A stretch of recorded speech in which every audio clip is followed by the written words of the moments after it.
na tumebahatika pia kuonana na mwenyekiti wa kamati ya miundombinu, naye kawa msaada kwetu kwa kutushauri na kuangalia namna gani ya kushirikiana na hiyo kamati kwa ajili ya kuleta ufanisi ndani ya bandari yetu.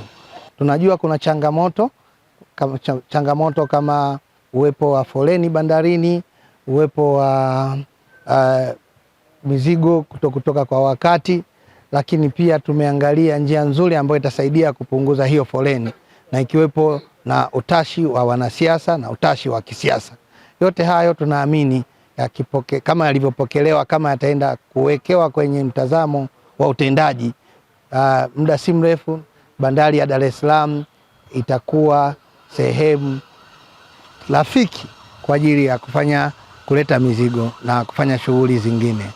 Tumewakilisha pale takribani hoja 10 na zote tumeweza kuziongea kwa utuo na kupata majibu rafiki, na kuangalia zile ambazo anaweza akazipeleka kwa waheshimiwa zaidi, amesema atazipeleka, na tutaendelea kuwasiliana kwa ajili ya kupata majibu mengine. Ushauri wangu kwa serikali ni ione tija ya kila kamati ya bunge kwenye vikao vya ndani vya mipango iweze kuwa inashirikisha chama cha mawakala wa TACAS kwa ajili ya kushauri mustakabali mzima wa bandarini. Lakini tunarudisha pongezi za dhati kwa viongozi wote ambao tumekutana nao hapa bungeni.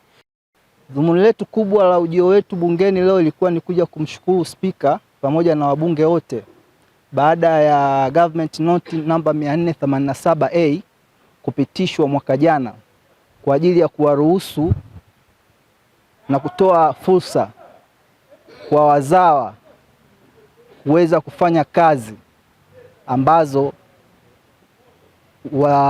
wageni hawaruhusiwi kuzifanya.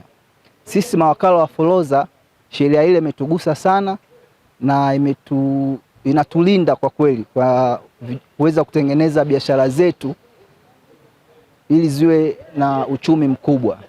Kwa hiyo tulikuja bungeni kuweza kumpongeza Spika na bunge kwa ujumla kwa msaada huo waliotupatia, lakini kwa sheria hiyo baada ya kupita mimi imetusaidia sana sisi wafanyabiashara wa Tanzania ambao wengi wetu ni vijana ambao wana makampuni ya clearing na forwarding ambao yameweza kusaidia katika ufanyaji wetu wa kazi na kuturahisishia mambo mengi. Kazi zimeongezeka, na pia tumekuja kutoa pongezi hizo kwa Rais wa nchi Mama Samia.